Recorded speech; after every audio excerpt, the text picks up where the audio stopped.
Elisha తృణీకరించాడు, వద్దన్నాడు. ఓ purpose ఉంది దాని వెనకాల. అయితే గెహాజీ మాత్రం విలవెల్లాడిపోతున్నాడు.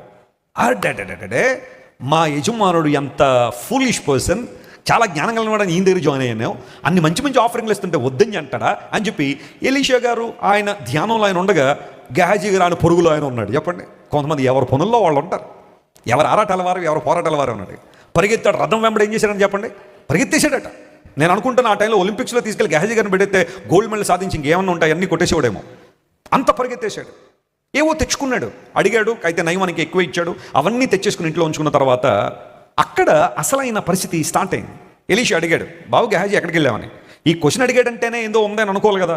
అప్పటికి కూడా దేవుని సేవకుని అబద్ధాలాడడం ప్రారంభిస్తే ఎలీషా అన్నాడు, అయ్యా ఒలీవ చెట్లను దాసదాసీలను సంపాదించుకోవడానికి ఇది సమయమా?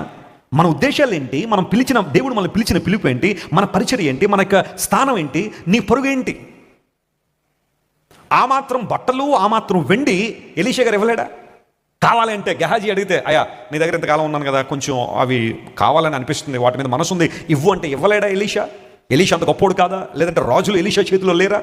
ఒక ఆమె కొరకు ఎలీషా రికమెండేషన్ చేశాడే, సిఫార్సు చేశాడే, ఆమెకి ఇవ్వాల్సిన ల్యాండ్ అంతా మరలా ఇచ్చేయమంటే రాజు పట్టుకెళ్ళి ఆ ల్యాండ్ అంతా ఇచ్చేసాడే. ఇంత ఇన్ఫ్లుయెన్స్ కలిగిన ఎలీషా, ఇంత శక్తి కలిగిన ఎలీషా, ఆత్మీయుడు, ఆత్మ దర్శనం కలిగిన వాడు, అభిషేకం కలిగిన దైవజనుడు, ఆ మాత్రం ఇవ్వలేడా? వాటి కోసం నువ్వు మరలా లోకంలో పరిగెత్తాలా? ఎలీషా దేవుని చిత్తం నెరవేర్చడానికి పరిగెడుతుంటే గెహాజీ తన సొంత ఇష్టాన్ని నెరవేర్చుకోవడానికి ఏం చేశారు చెప్పండి?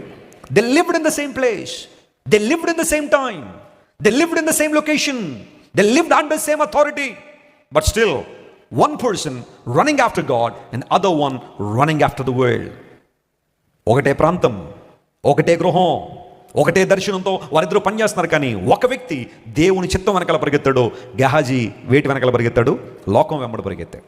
ఆఖరికి రిజల్ట్ ఏంటి అంటే గెహాజీ అతనికి లేని భయంకరమైన శాపాన్ని లేదా భయంకర నష్టాన్ని కొని తెచ్చుకున్నాడు, కానీ ఎలీషా మాత్రం ఇంకా ఇంకా అభివృద్ధిలోనికి వచ్చాడు. దేవుని నామమున స్తోత్రం చెప్పండి, హల్లెలూయా. ఈ రాత్రి నీ పొరగెట్టో, ఈ రాత్రి నువ్వు ఎవరి చిత్తం నెరవేర్చాలని ప్రయత్నం చేస్తున్నావు? వేటి కొరకు నీ ఆరాటం, వేటి కోసం నీ పోరాటం? లోకంలోకి వెళ్ళి ఆనందాల కోసం, సంతోషాల కోసం, మనుషులను సంతృప్తిపరచాలని రాజీపడి లేదా లోకసమ నిర్ణయాలు తీసుకుని నష్టపోతున్న నీవు దేవుని దగ్గరికి వచ్చి, ప్రభువా నా జీవితంలో సంతోషం కావాలి, ఆనందం కావాలంటే దేవుడు ఆనందాన్ని ఇవ్వడా? లోకం ఇచ్చే కన్నా ఎక్కువ ఆనందమే యేసయ్య నీకు ఇస్తారు. హల్లెలూయా.